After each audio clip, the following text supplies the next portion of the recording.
जय हिंद दोस्तों। कैसे हैं आप? बढ़िया एकदम। तो आज हम पढ़ने वाले हैं इंद्रधनुष कैसे बनता है। कक्षा 10 के लिए विज्ञान है, ठीक है। तो चैप्टर नंबर आपका 10वां है।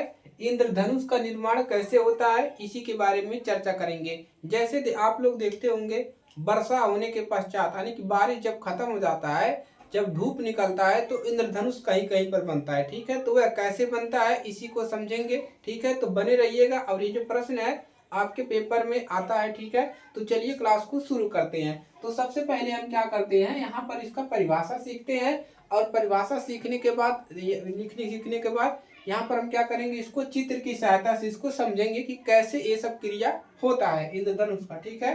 तो यहाँ पर हम लिखेंगे इंद्रधनुष का बनना। इसका परिभाषा क्या होता है कि वर्षा होने के पश्चात, ठीक है, जब वर्षा हो जाता है उसके बाद में, ठीक है, वर्षा होने के पश्चात वायुमंडल में, यानी कि जो वायुमंडल है उसमें जल की जो छोटी छोटी बूंदें होती है वो क्या होती है, तैरती रहती है, ठीक है। बारिश खत्म होने के बाद भी कुछ बूंदें जो है ऊपर तैरती रहती है, ठीक है, तैरती रहती है। और जब क्या होता है, जब धूप निकलता है, ठीक है, जब धूप निकलता है यानी कि जब सूर्य की किरणें उन बूंदों पर पड़ती है जो तैरती हैं, जब सूर्य सूर्य की किरण जो होती है उन बूंदों पर आपतित होती है, मतलब उन पर पड़ती है, ठीक है, तो क्या होता है, तो उस किरण का 2 बार अपवर्तन होता है, ठीक है। अपवर्तन क्या होता है इसको हमने पहले ही पढ़ा दिया है, ठीक है।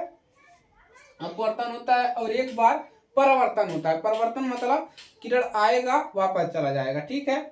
और जिससे प्रिज्म की सतह पर, और इन सभी मतलब इंद्रधनुष को कहां पर देखा जा सकता है, प्रिज्म की सतह पर हम प्रकाश किरण को भेजकर वहां पर हम उसको देख सकते हैं। 7 रंग का निर्माण होता है, ठीक है। श्वेत प्रकाश 7 रंगों में टूट जाता है और इंद्रधनुष का निर्माण होता है, ठीक है। तो ये है इसका परिभाषा। अब इसको समझते हैं चित्र के माध्यम से, ठीक है। तो हमने यहाँ पर क्या बना लिया, एक ये हमने बना लिया वर्षा की बूंद, ठीक है, वर्षा की बूंदे, ठीक है। हमने यहाँ पर वर्षा की बूंदे बना लिया, ठीक है। और यहाँ पर मान लीजिए आपका क्या है, सूर्य है, क्या है आपका, सूर्य है, ठीक है। यहाँ पर आपका सूर्य है, ये वायुमंडल में, ये जो बूंद है वायुमंडल में है, ठीक है। अब क्या होगा, जब धूप होगा यानी कि बारिश होने के पश्चात, यह जो यानी कि वर्षा की बूंद है वायुमंडल में है, जब धूप होगा तो क्या करेगा, इसका जो प्रकाश किरण होगा इस पर ऐसे पड़ेगा, ठीक है। क्या होगा, प्रकाश किरण जो होगा इस पर पड़ेगा। यहाँ पर लिख देते हैं श्वेत श्वेत किरण, ठीक है, श्वेत किरण, यानी कि प्रकाश किरण क्या होगा इस पर पड़ेगा। तो यहाँ पर ऐसे बूंदों के अंदर से अपवर्तन होगा, ठीक है। तो बूंदों के अंदर से अपवर्तन होगा। अब मान लीजिए हम लोग यहाँ पर खड़े हैं, ठीक है। तो यहाँ पर क्या होगा, ये जो होगा किरण ये लाल रंग का होगा, क्या होगा, हमारे आंखों तक जो पहुंचेगा वो लाल रंग का होगा, ठीक है। और यहाँ पर देखिए क्या हो रहा है, यहाँ पर हो रहा है वर्ण विक्षेपण, वर्ण विक्षेपण, ठीक है। देखिए ये जो बूंद है, ये जो बूंदा है, वर्षा का बूंदा है, ये है वायुमंडल में है। और जब धूप होगा तो श्वेत पर जो सूर्य की किरण है वो क्या करेगा, बूंद पे पड़ेगा। तो यहाँ से जब इसके अंदर से होता होगा, यहाँ पर क्या होगा, अपवर्तन होगा। क्या हो रहा है, यहाँ पर अपवर्तन होगा, ठीक है, वर्ण विक्षेपण, ठीक है, अपवर्तन होगा। उसके बाद देखिए क्या होगा, अपवर्तन होने के बाद यहाँ पर इसका पूर्व आंतरिक परावर्तन भी होगा। क्या होगा, इसका पूर्व आंतरिक परिवर्तन लिख लीजिएगा, क्या है, आंतरिक परिवर्तन, ठीक है। यहाँ पर लिख लीजिए आंतरिक परिवर्तन, आंतरिक परावर्तन, परावर्तन, ठीक है, आंतरिक परावर्तन। और यहाँ से कौन सा किरण निकलेगा, बैगनी निकलेगा, बैगनी, बैगनी किरण, ठीक है। देखिए वर्ण विक्षेपण क्या होता है, वर्ण विक्षेपण में लाल किरण और बैगनी किरण क्यों निकल रहा है, क्योंकि इसका तरंगदैर्घ्य जो होता है ज्यादा होता है, जिससे यह किरण क्या होता है सबसे पहले निकल आता है, ठीक है। ये हो गया,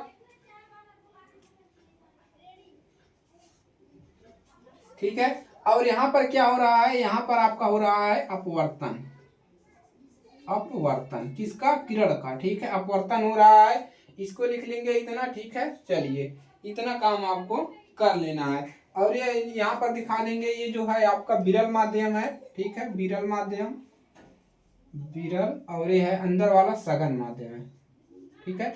तो हो क्या रहा है, इंद्रधनुष कैसे बन रहा है, यहाँ से हमको जो दिख रहा है लाल कलर बैगनी कलर, ठीक है, तो यहाँ से इंद्रधनुष बनता हुआ प्रतीत होता है, ठीक है। तो श्वेत प्रकाश इस पर आता है, क्या होता है यहाँ पर अपवर्तन पहले होता है, उसके बाद आंतरिक परावर्तन होता है, मतलब इसके अंदर परावर्तन होता है, अपवर्तन होता है, ठीक है।